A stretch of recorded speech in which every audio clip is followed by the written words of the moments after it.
Assalamualaikum warahmatullahi wabarakatuh.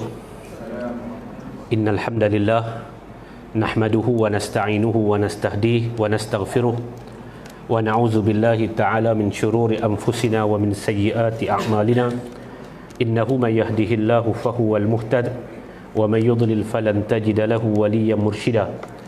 Asyhadu wa nashhadu an la ilaha illallah wahdahu la syarika lah huwa arhamur rahimin wa ahkamul hakimin. ونشهد أن سيدنا ومولانا محمدا عبده ورسوله الصادق الوعد الأمين.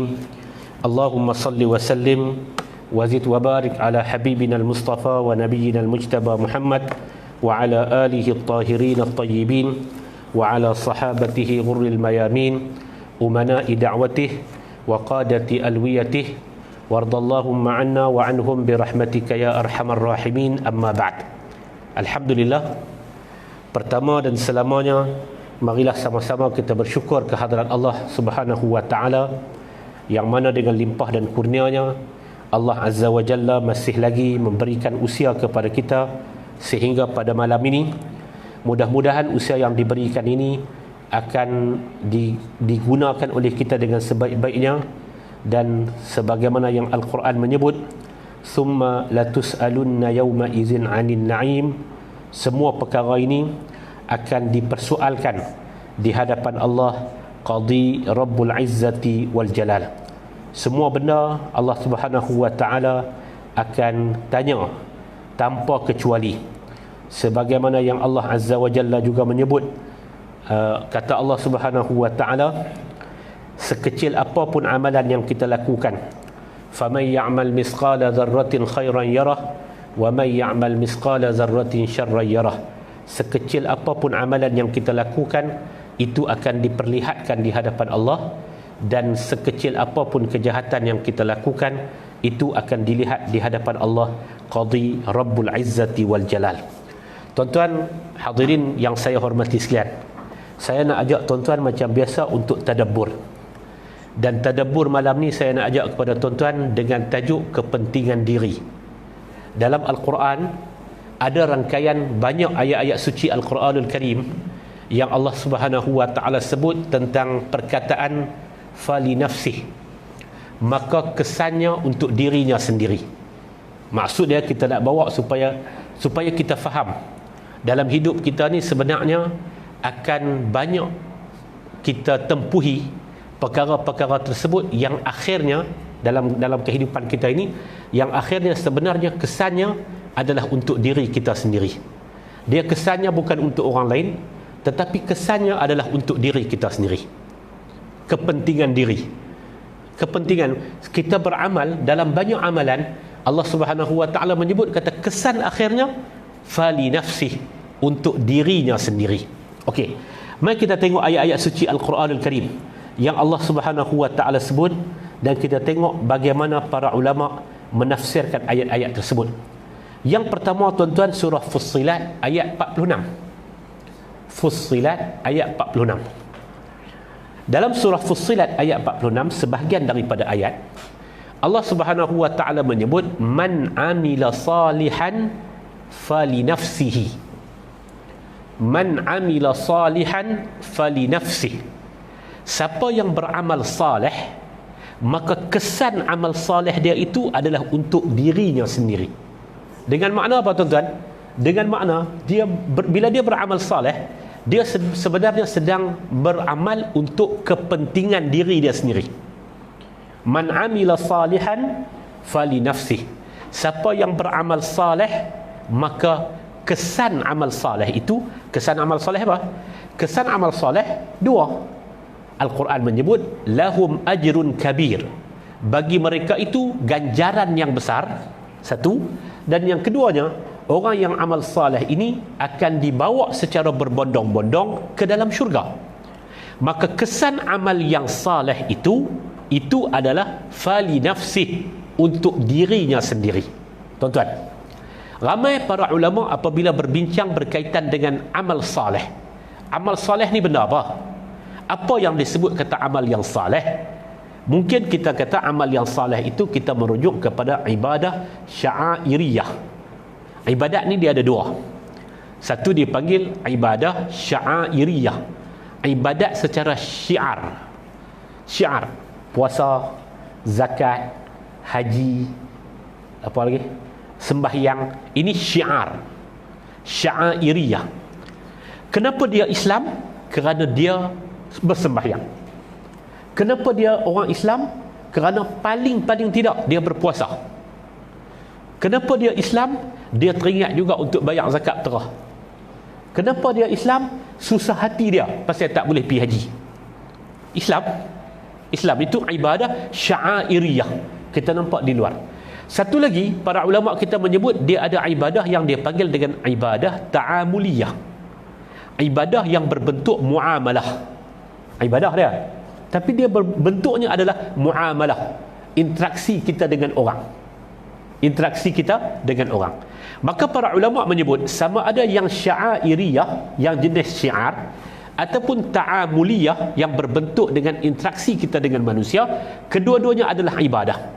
Ibadah ni, dia ibadah, tapi ibadah ni hanya boleh berubah menjadi amal yang saleh, kata Imam Asy-Syafi'i, apabila ada dua ketetapan. Ada dua ketetapan ni Imam Syafi'i sebut dalam konteks dia menjadi syarat penerimaan ibadah. Dengan makna bila Allah Ta'ala terima, yang Allah Ta'ala terima tu adalah amal yang saleh. Syarat dia dua. Penuhi dua syarat ni, itulah amal yang saleh, kata Imam Asy-Syafi'i rahmatullah alaih. Apa dia dua tu? Yang pertamanya kata Imam Asy-Syafi'i adalah al-ikhlas. Surah Al-Bayyinah Allah Ta'ala sebut, وَمَا أُمِرُوا إِلَّا لِيَعْبُدُوا اللَّهَ مُخْلِصِينَ لَهُ الدِّينَ. Dan mereka itu tidak diperintah untuk beribadah kepada Allah melainkan dalam keadaan ikhlas. Syarat yang pertama mesti ikhlas. Tuan-tuan baca dalam banyak hadis dan kita duk dengar lama dah. Ada orang yang berpuasa, kan hadis Nabi kata, kam min sa'imin laysa lahu min siyamihi illa al-ju'i wal 'atash. Berapa ramai orang yang berpuasa? Puasa tu ibadah tak? Ibadah apa? Sya'airiyah. Dia ibadah lah. Tapi kata Nabi, berapa ramai orang yang berpuasa, dia tak dapat daripada puasa dia melainkan lapar dan dahaga. Dia puasa, tapi dia tak dapat apa daripada puasa dia melainkan lapar dan dahaga. Berapa ramai orang yang sembahyang, dia tak dapat apa daripada sembahyang dia melainkan ta'ab, melainkan letih semata-mata. Dan banyak lagi ayat-ayat suci Al-Quranul Karim yang menyebut tentang ibadah. Bila dia tak ikhlas, dia tak jadi amal yang saleh. Bila dia tak jadi amal yang saleh, Allah Ta'ala tak terima. Amal yang saleh ni, syarat yang pertama mestilah ikhlas. وَمَا أُمِرُوا إِلَّا لِيَعْبُدُوا اللَّهَ مُخْلِصِينَ لَهُ الدِّينَ. Ikhlas ni tuan-tuan, ikhlas ni, dia dengan bodoh ni, dia duduk senipih kulit bawang. Ikhlas ni, dia nak ukur dia susah. Fima bainahu wa baina rabbih, di antara dia dengan Tuhan dia. Allah Ta'ala Tuhan kita ni, dia maha mengetahui hak ni ikhlas ke tidak. Dan makhluk yang mengamalkan amalan tersebut, dia buat tu betul-betul dia persembahkan dengan ikhlas ataupun tidak, di antara dia dengan Tuhan dia. Ikhlas ni tuan-tuan tulis besar mana pun, kalau kita tak ikhlas, dia tak jadi ikhlas.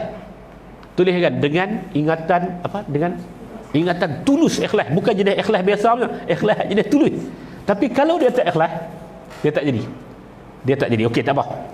Itu kita tak satu. Syarat yang kedua, Imam Asy-Syafi'i rahmatullah alaih, dia sebut apa? Dia kena yang kedua adalah ittiba'. Ittiba' ni maksud dia ikut baginda Nabi sallallahu alaihi wasallam.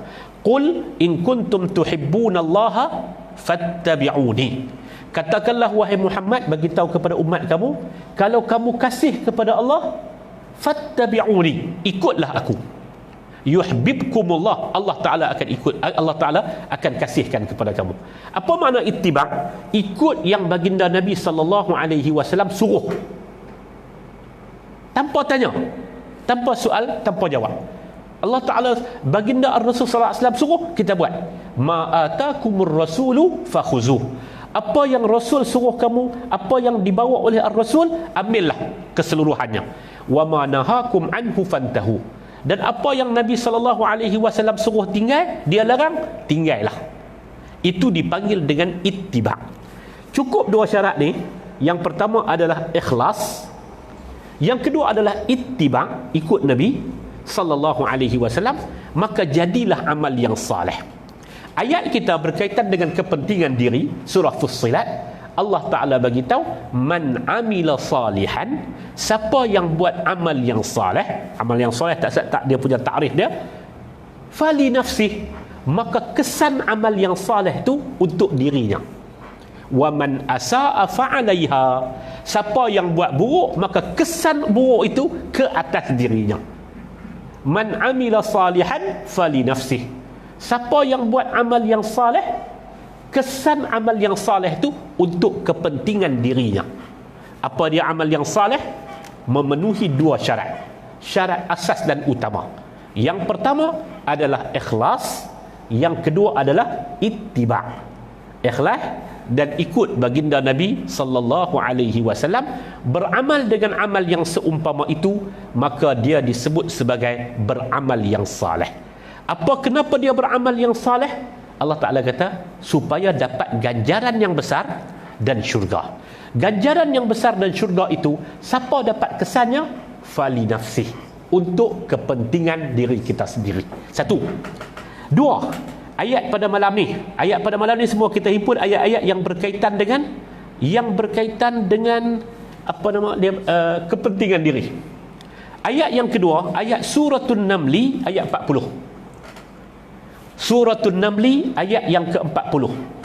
Wa man syakara fa innama yashkuru li nafsihi. Siapa yang bersyukur, maka kesannya itu adalah untuk dirinya sendiri. An-Naml ayat 40. Kisah latar belakang, kisah apa yang berlaku tu tentang dialog antara Nabi Sulaiman dengan semut, itu kita tak bincang untuk malam ni. Malam ni kita nak ambil apa? Kesan daripada syukur. Siapa yang bersyukur kepada Allah, kesan daripada syukur tu fali nafsih, untuk dirinya sendiri. Apa kesan daripada syukur? Seorang yang bersyukur dapat apa? Tuan-tuan semua hafal ayat ni. Paling tidak tuan-tuan ingat. Kalau tuan-tuan tak hafal pun, tuan-tuan bila sebut terjemahan dia, tuan-tuan ingat benar. Apa dia? La in syakartum la azidannakum wa la in kafartum inna azabi lasyadid. Paling tidak 5 tahun sekali orang biar baca ayat ni. La in syakartum, kalau hampa bersyukur, la azidannakum, pembangunan akan bertambah lagi. Paling tidak 5 tahun sekali. Mesti kita ingat benar. Ayat tentang syukur. Kesan daripada syukur ketika hidup di dunia ni tuan-tuan, apa dia? Penambahan nikmat. La in syakartum, kalau kamu bersyukur, la azidannakum, aku akan tambahkan nikmat kepada kamu. Wala in kafartum, lawan kepada syukur adalah ingkar. Wala in kafartum, kalau kamu ingkar, inna azabi lasyadid, ketahuilah sesungguhnya azabku amat pedih. Kesan daripada syukur apa? Ziyadah fin ni'am, bertambahnya nikmat. Bertambahnya nikmat itu untuk siapa? Li nafsi, untuk diri kita, kepentingan diri. Wa man syakara fa innama yashkuru li nafsi. Siapa yang bersyukur, maka dia bersyukur untuk dirinya. Bersyukur untuk dirinya dengan makna kesan ini diberikan kepada dirinya, kesannya di dunia. Kesan di akhirat macam mana? Kesan di akhirat ialah Allah Subhanahu wa taala akan mengalu-ngalukan orang yang bersyukur.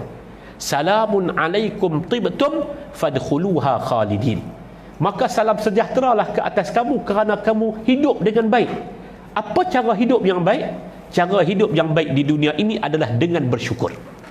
Salamun alaikum tibtum fadkhuluha khalidin. Salam sejahtera ke atas kamu kerana kamu hidup dengan baik, dengan cara bersyukur, dengan menjadikan syukur itu sebahagian daripada aktiviti hidup kita, sebahagian daripada budaya hidup kita. Kata Allah, masuklah kamu ke dalam syurga dan kekallah kamu buat selama-lamanya di dalam syurga Allah Subhanahu wa ta'ala. Apa kesan kepada orang yang bersyukur? Kepentingan diri dia. Wa man syakara fa innama yashkuru li nafsihi. Siapa yang bersyukur, maka dia akan mendapat kesannya untuk dirinya. Tuan-tuan, zaman Sayyidina Umar, ada seorang budak muda. Dia masuk dalam masjid ataupun dia duduk di tempat yang tertentu dan dapat didengari oleh Umar.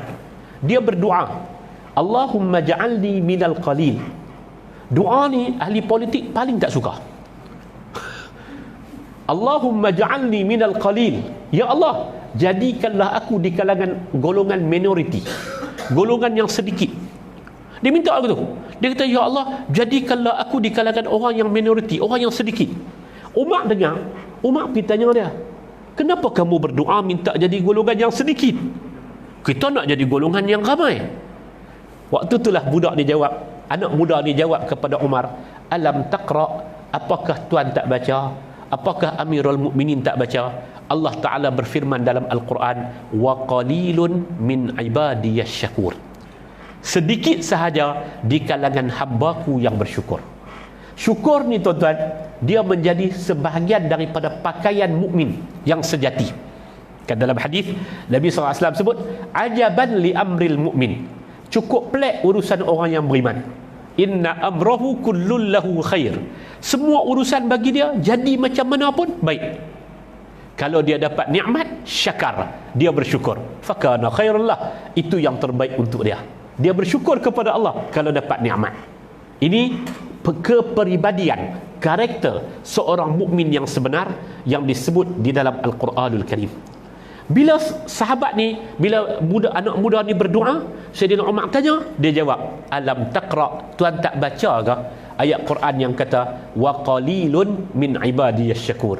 Sikit sahaja di kalangan hambaku yang menjadikan syukur itu sebagai pakaian mereka. Umar kata, aku baca. Umar pun berdoa juga supaya jadi di kalangan orang-orang yang sedikit. Sikit ya tuan-tuan, golongan minoriti. Tuan-tuan, ramai orang dia bersyukur bila? Ramai orang bersyukur bila? Dia akan bersyukur dalam keadaan nikmat itu telah berlalu. Dia kata bersyukur kat Tuhan lah. Bersyukur kat Tuhan bila? Ketika nikmat itu telah berlalu. Jadi tuan-tuan yang saya hormati sekalian, mudah-mudahan kita termasuk di kalangan hamba yang bersyukur. Dan Al-Quran menyebut orang yang bersyukur itu terlalu sedikit, dan orang yang bersyukur, dia bersyukur untuk dirinya sendiri. Fatir ayat 18, wa man tazakka fa innama yatazakka li nafsihi. Siapa yang tazakka ni dia melakukan tazkiyatun nafs, penyucian jiwa. Kan dalam Al-Quran Allah Ta'ala kata apa? Wa nafsin wa ma sawaha fa alhamaha fujuraha wa taqwaha. Allah Ta'ala bagi kepada kita nama dia nafsu. Semua orang ada tuan-tuan. Semua orang ada. Yang kata nafsu ni tak ada siapa pun yang tak ada.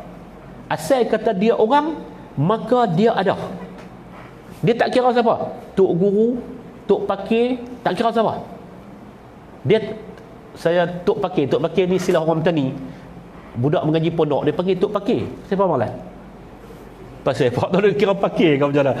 Dia orang mengaji pondok, saya dengar ungkapan tu daripada Beno, Tuan Haji Muhammad Nur Mata, bekas timbalan Perdana Menteri Thailand di Putrajaya. Jumpa dia tahun 2018 tu.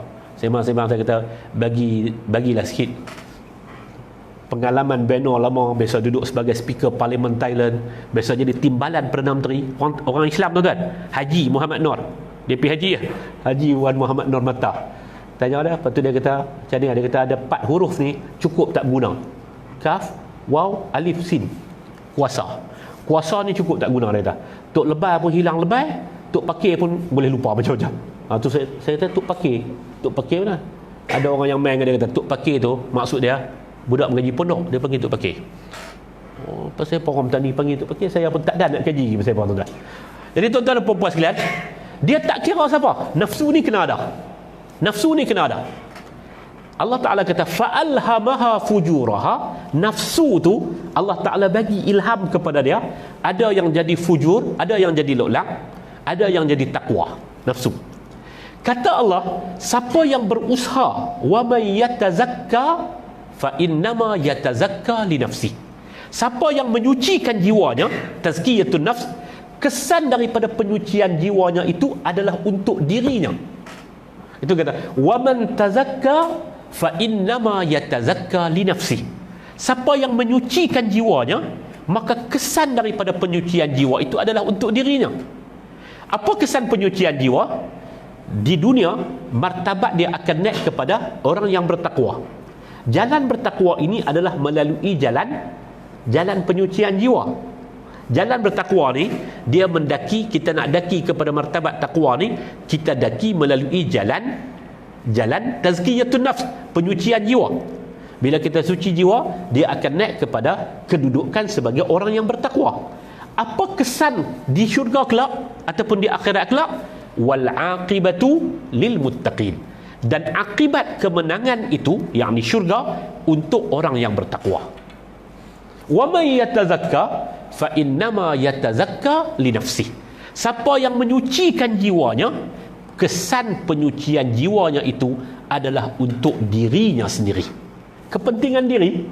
Untuk bila kita berusaha untuk tazkiyatun nafs, kita sedang berusaha untuk menyucikan diri kita sendiri dan mendapatkan kesan di akhirat kelak. Tahulah, wahai sang hamba, kan wahai si hamba, dalam kitab Senjata Tok Haji dan Tok Lebay oleh Syekh Abdul Qadir Al-Mandili, orang Bukit Payung, orang Mandiling, pindah main duduk Bukit Payung Pokok Senar tu, lepas tu pindah duduk di Mekah Al-Mukarramah, jadi guru di Masjidil Haram. Syekh Abdul Qadir Al-Mandili. Paling-paling tidak kita boleh berbangga kerana ada dan keluarga dia, dan dia pun disebut satu ketika dahulu, saya tak sempat, sudah tentu saya tak sempat, total wallahu alam, Syekh Abdul Qadir Al-Mandili ni mati 1970-an, tapi anak dia saya pernah dengar kuliahnya cakap memang lorat Kedah sebelum merdeka. Cipukah meragai. Dia cakap yang macam tu. Jadi tuan-tuan, Syekh Abdul Qadir Al-Mandili dia sebut dalam Senjata Tok Haji dan Tok Lebay dia sebut, dan juga dalam Penawar Bagi Hati juga dia sebut benda ni. Apa dia yang penting dalam hidup kita? Sebagai seorang hamba, kita kena melakukan tazkiyatun nafs. Pasal apa? Pasal tazkiyatun nafs ni orang lain tak boleh buat bagi pihak kita. Sebab tu fali nafsi. Tuan-tuan dengar bagi betul sepotong hadis Nabi. Nabi kata, uzkuru mahasina mautakum. Sebutlah kebaikan orang yang mati di kalangan kamu. Orang yang mati. Uzkuru mahasina mautakum. Sebutlah kebaikan orang yang mati di kalangan kamu. Orang tu mati. Manusia, tuan-tuan, tak ada manusia yang tak pernah buat salah. Tak ada manusia yang maksum, kecuali para Nabi. Zaman kita sudah tentu tak ada. Bila satu orang tu mati, dia ada sisi gelapnya, dia ada sisi loklaknya. Manusia, tuan-tuan, dia manusia. Tapi yang Nabi ajar kepada kita, siapapun yang mati, Nabi suruh buat apa? Uzkuru mahasina mautakum. Sebutlah kebaikan orang yang mati di kalangan kamu. Ambil sisi baik dia. Ambil sisi baik dia. Dan sekali lagi, tuan-tuan, sisi baik dia tu macam-macam. Boleh jadi dia ni jenis ya loklak sikit hidup, terbulan sikit hidup, tapi dia ni jenis jiran dia cukup jaga, hak jiran dia cukup jaga. Ataupun dia ni sisi baik dia, sisi baik dia kita kena sebut. Tapi agama juga melarang kita daripada mereka-reka kebaikan orang mati. Dia tak buat lagu tu pun, tapi pasal nak ambil kesempatan nak sebut tentang kebaikan dia, kita sebut, kita reka-reka tentang kebaikan dia. Itu tak boleh. Pasal apa? Tazkiyatun nafs, penyucian jiwa. Kita kata nahsabuhu kazalik, itulah yang kami tengok. Wala nuzakki 'ala Allahi ahad. Kami tidak boleh membersihkan sesiapa pun di sisi Allah Subhanahu wa taala. Di hadapan Allah kita tak boleh bersihkan orang. Diri kita pun antara kita dengan Allah qadi Rabbul Izzati wal Jalal. Wa may yatazakka fa innama yatazakka li nafsihi. Wa man tazakka fa innama yatazakka li nafsihi. Siapa yang membersihkan dirinya, maka kesan daripada pembersihan jiwa itu, iaitulah menjadi orang yang bertakwa, dan orang yang bertakwa itu kemuncaknya adalah dalam syurga untuk dirinya sendiri. Fatir 18. Al-Ankabut 6. Wa man jahada fa innama yujahidu li nafsihi. Wa man jahada, siapa yang berjihad, maka kesan daripada jihad itu yujahidu li nafsihi, dia sedang berjihad untuk dirinya sendiri. Dia akan dapat kesan daripada jihad. Tuan-tuan, sekali lagi saya pernah sebut di sini, tuan-tuan masih ingat, dalam kalangan orang Melayu, apabila sebut jihad, kebanyakan orang akan ingat perang. Kita sebut sekali lagi, dia jihad bukan makna perang. Jihad bukan makna perang. Perang dalam Al-Quranul Karim merujuk kepada qital. Qital tu perang. Tapi jihad ni apa? Bazlut taqah, mengeluarkan segala upaya untuk meninggikan kalimah Allah Subhanahu wa taala, itulah jihad. Orang panggil jihad pendidikan, jihad ekonomi, jihad pentadbiran, semua tu, itu semua adalah jihad. Jihad ni bukan perang. Waman jahada, tapi perang itu sebahagian daripada jihad, tapi dia ada dawabit dia ada disiplin dia ada syarat dan sebagainya. Itu dibincang dalam bab jihad, dalam bab qital. Tuan-tuan, waman jahada, siapa yang berjihad, kesan daripada jihad itu adalah untuk dirinya. Apa kesan daripada jihad? Kesan daripada jihad yang disebut kata, kalau dia berusaha untuk mengangkat martabat pendidikan dengan jihadnya, kesan daripada jihad itu adalah pahala. Pahala itu adalah untuk dirinya. Wajahidu fillahi haqqa jihadih, berjihadlah kamu pada jalan Allah dengan sebenar-benar jihad. Apa makna sebenar-benar jihad? Dengan bazlut taqah, mengeluarkan segala upaya untuk meninggikan kalimah Allah, itu adalah jihad.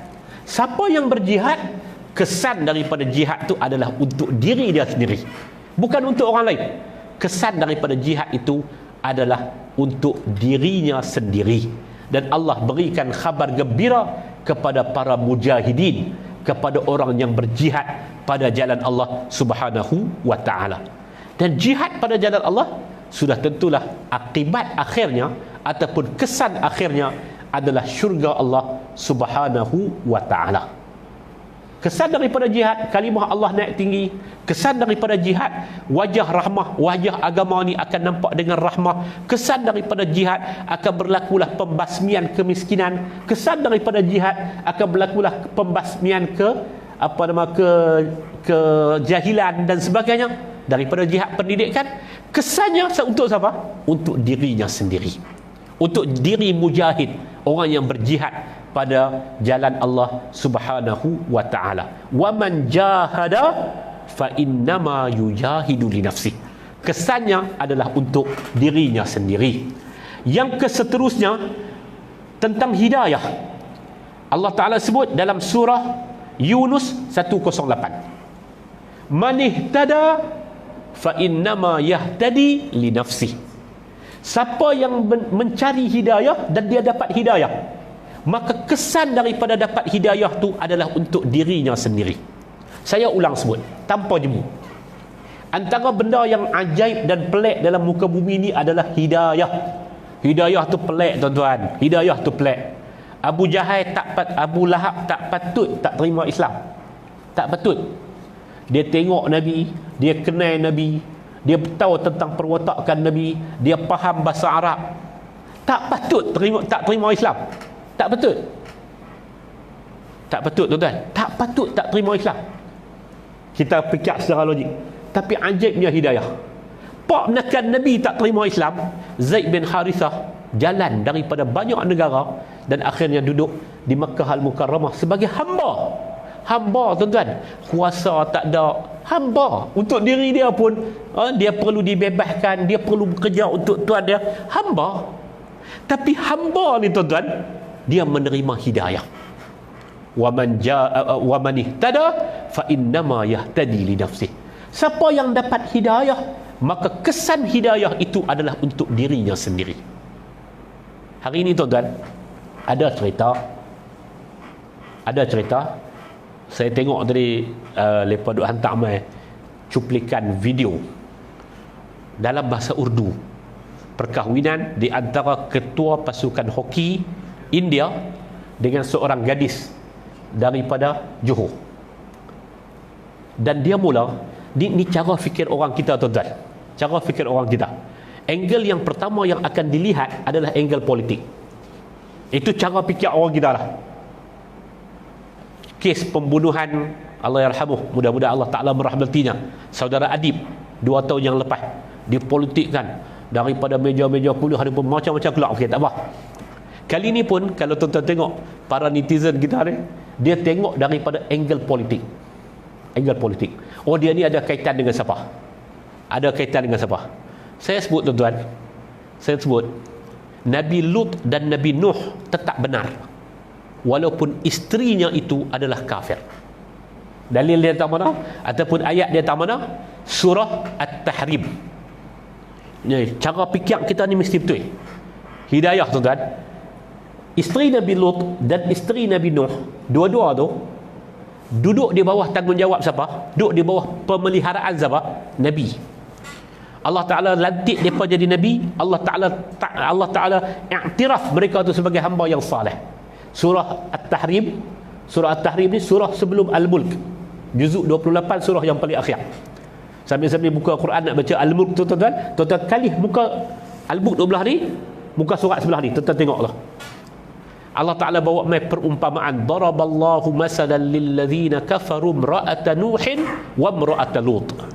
Allah Ta'ala bagikan perumpamaan kafirnya isteri Nabi Allah Lut dan isteri Nabi Allah Nuh. Dua-dua orang ni berada di bawah tanggungjawab hamba kami yang saleh. Allah Ta'ala iktiraf Nabi Nuh dan Nabi Lut ni memang hamba kami yang saleh. Tapi kata Allah, fakhanatahuma, dia, kedua orang ni telah mengkhianati kedua-dua orang tokoh ini, iaitulah Nabi Allah Lut dan Nabi Allah Saleh. Tapi akhirnya Allah Ta'ala kata, waqila dkhulan nar ma'ad dakhilin, kedua-duanya dimasukkan ke dalam neraka. Nabi Saleh dan Nabi Lut dan Nabi Nuh, apakah mereka menjadi sesat kerana ada berkeluarga dengan orang yang kafir? Tidak, mereka benar. Fir'aun berkahwin dengan orang yang beriman, yang disebut kata nama dia Asia, ayat selepas itu Asia. Fir'aun tak jadi benar kerana dia berkahwin dengan orang yang beriman. Fali nafsi. Persoalan hidayah adalah persoalan diri. Persoalan hidayah adalah persoalan diri. Man ihtada, siapa yang mendapat hidayah, fa innama yahtadi li nafsi, maka dia sedang mendapat hidayah dan kesan hidayah tu untuk dirinya. Ada tuan-tuan, kita kena buang sikit masalah polisinya macam mana, itu masalah yang kedua. Tapi kita kena buang daripada pemikiran kita, lama dah pemikiran kita ni. Kita akan bermula daripada, ramai rakyat Malaysia, dia akan bermula daripada angle politik. Angle politik. Dan isu-isu yang seumpama ini pun akan dicarikan angle politik untuk di. Saya kata, kalau kita tak bersetuju dengan satu pihak, tidak bersetuju dengan satu pihak tu bukan kerana anak menakan siapakah pergi kahwin dengan India manakah, bukan kerana itu, tapi kerana apa dasarnya, apa kedudukannya, apa poin-poin penting yang membezakan di antara dua pihak. Itu cara fikir tu dia kena betul. Dan ayat ni mengajar kepada kita tentang perkara tersebut. Man ihtada, siapa yang dapat hidayah, fa innama yahtadi li nafsi, dia dapat hidayah, kesan daripada hidayah itu untuk dirinya sendiri. 5 minit yang terakhir, 5 ayat gitu tuan. Rupanya bukan persoalan hak baik saja. Kita dah sebut tentang amal saleh, syukur, tazkiyatun nafs, jihad dan hidayah. Yang keenam ni tuan-tuan, hak jenis unsur buruk pun kesannya untuk dirinya. Allah Ta'ala sebut surah Muhammad ayat 38, wa man yabkhal fa innama yabkhalu an nafsi, siapa yang bakhil, kedekut, fa innama yabkhalu an nafsi, kesan daripada bakhilnya itu adalah untuk dirinya sendiri. Siapa yang kedekut, kesan daripada kedekutnya itu adalah untuk dirinya sendiri. Orang yang kedekut ni tuan-tuan, al-bakhilu ba'idun minallah ba'idun minan nas. Orang kedekut ni dia jauh daripada Allah dan dia jauh daripada manusia. Manusia pun tak suka dengan dia, Allah Ta'ala pun tak suka dengan dia. Nak bermusafir dengan orang yang bakhil, banyak kira-kira yang perlu difikirkan. Jalan dengan dia tu, tol pun kita, makan pun kita semua, cuma sumbangan dia satu ya. Kereta kita, makan kita, tol kita, minyak kita semua, sumbangan dia satu ya. Dia bersembang dengan kita, jadi teman bersembang. Tu pun kira tak apa nak bakhil sekarang. Kalau bersembang pun tak mau, hak ni cukup lolak. Wa may yabkhal, siapa yang bakhil, antara kesan bakhil tu Allah Ta'ala tak suka, antara kesan bakhil tu manusia pun tak suka. Wa may yabkhal, kata Allah, siapa yang bakhil, kedekut, fa innama yabkhalu an nafsih. Kesan bakhil tu adalah untuk dirinya sendiri. Kesan bakhil bukan untuk orang lain. Kesan bakhil itu adalah untuk dirinya sendiri. Tuan-tuan, dengan penuh beradab kita sebut. Sebagai contoh, Abu Sufyan. Abu Sufyan ni dia masuk Islam lambat. Abu Sufyan ayah kepada Muawiyah radhiyallahu anhu. Dia masuk Islam lambat. Bila dia masuk Islam, antara kesan-kesan daripada lamanya dia bersikap macam tu, sebab tabiat ni tuan-tuan, dia susah nak ubah. Isteri dia Hindun juga masuk Islam, Sayyidatina Hindun radhiyallahu anha. Dia pergi mengadu kepada Nabi sallallahu alaihi wasallam. Nabi itu adalah menantu dia, anaknya Ramlah. Dia kata Abu Sufyan ni kedekut. Abu Sufyan dengan penuh penghormatan, yang dia masuk Islam tu masuk Islam, tapi dia ada angle manusia dia, kemanusiaan dia. Kadang-kadang manusia melakukan silap, dia kedekut. Sampai kadang-kadang dekat dirinya sendiri pun dan keluarga pun kadang-kadang dia tak bagi.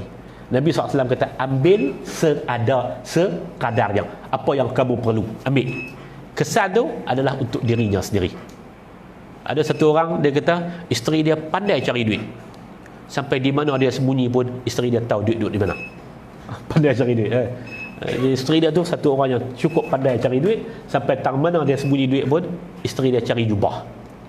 Tuan-tuan dan perempuan yang saya hormati sekalian, bakhil, kesan bakhil tu ba'idum minallah, ba'idum minan nas, jauh daripada Allah, jauh daripada manusia. Manusia pun tak suka, Allah Subhanahu wa taala sudah tentu tak suka. Kesannya siapa yang dapat? Si bakhil tersebut. Wa may yabkhal fa innama yabkhalu an nafsi. Saya tak tahulah dalam dunia, dalam masyarakat ni ada orang yang sebakhil Haji Bakhil. Wallahu a'lam. Pirabi dia pergi cari tang mana watak tu punya bakhil sampai menggigil demam.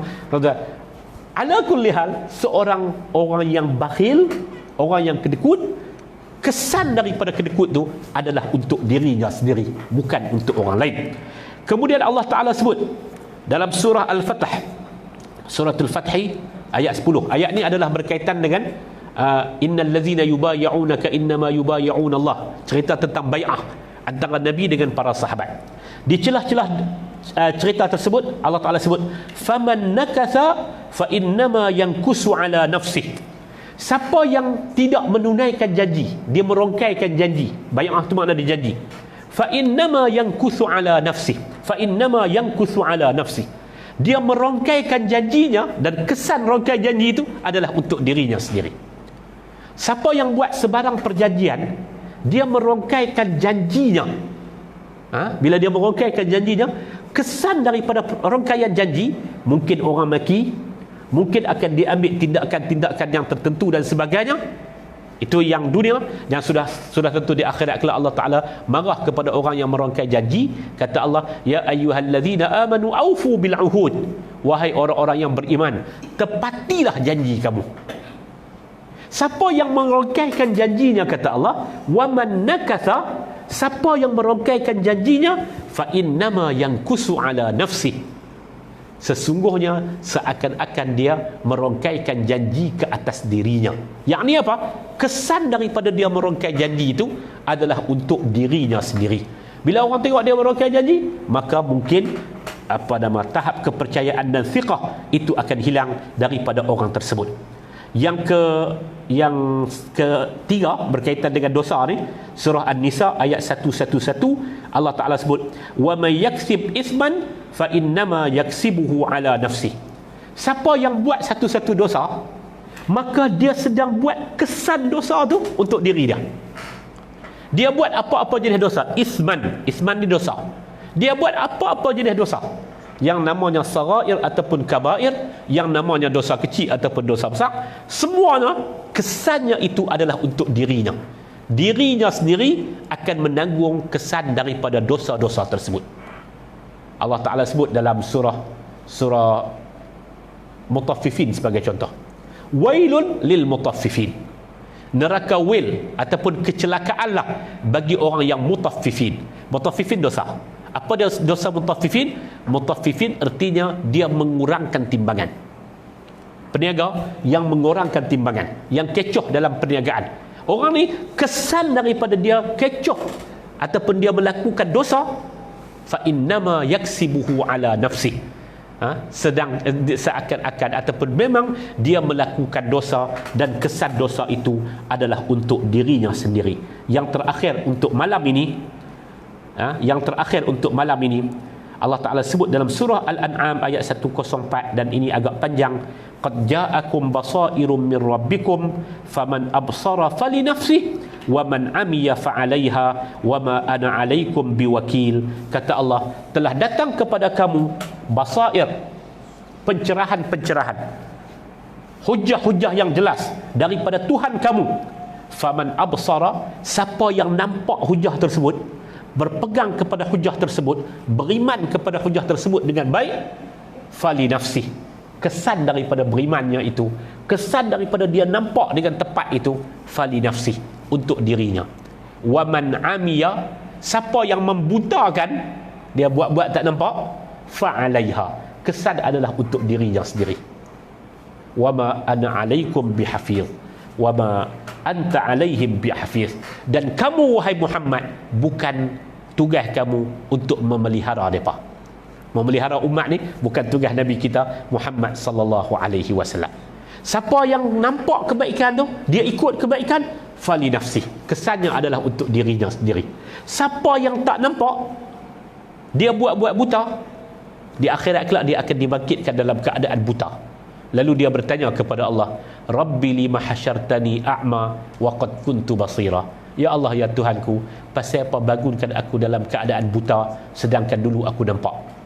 Allah Ta'ala kata, qala kazalika atatka ayatuna, demikian kami perlihatkan kepada kamu ayat-ayat tanda kebesaran kami, fanasitaha, lalu kamu buat-buat lupa.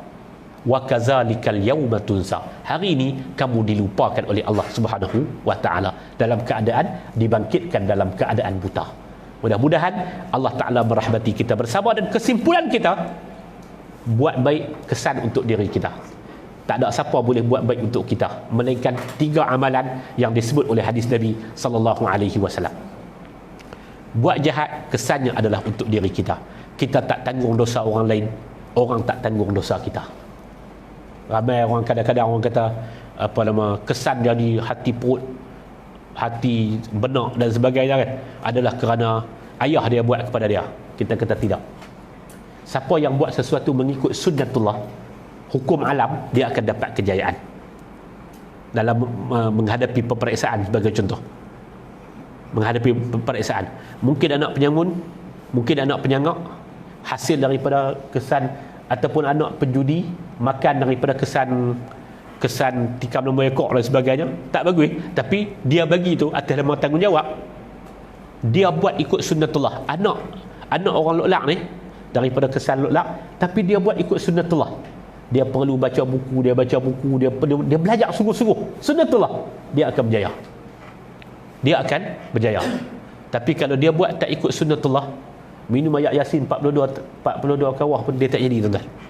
Bukan persoalan ayat Yasin tu, persoalan dia tidak mengikut sunnatullah. Ni bila nak periksa satu ketika, kadang-kadang orang bawa pen lah apa semua, ikhtiar dia kata. Tak apa ikhtiar dari segi berdoa kepada Allah Subhanahu wa Ta'ala, tapi dalam masa yang sama, kalau dia tak buat ikut sunnatullah, dia tak akan dapat berjaya. Sebab konsepnya ialah kejayaan ataupun kegagalan berasaskan kepada usaha kita sendiri. Mudah-mudahan Allah Ta'ala merahmati kita, mudah-mudahan Allah Ta'ala memasukkan kita di kalangan hamba-Nya yang percaya, insya-Allah. Bismillahirrahmanirrahim. Allahumma wa ati anfusana taqwaha wa zakkiha anta khairu man zakkaha anta waliyuha wa maulaha bi rahmatika ya arhamar rahimin. Rabbana 'alaika tawakkalna wa ilaika anabna wa ilaikal masir. Rabbana atina fid dunya hasanah wa fil akhirati hasanah wa qina azabannar. Wa sallallahu ala nabiyyina Muhammad walhamdulillahi rabbil alamin. Subhanakallahumma wa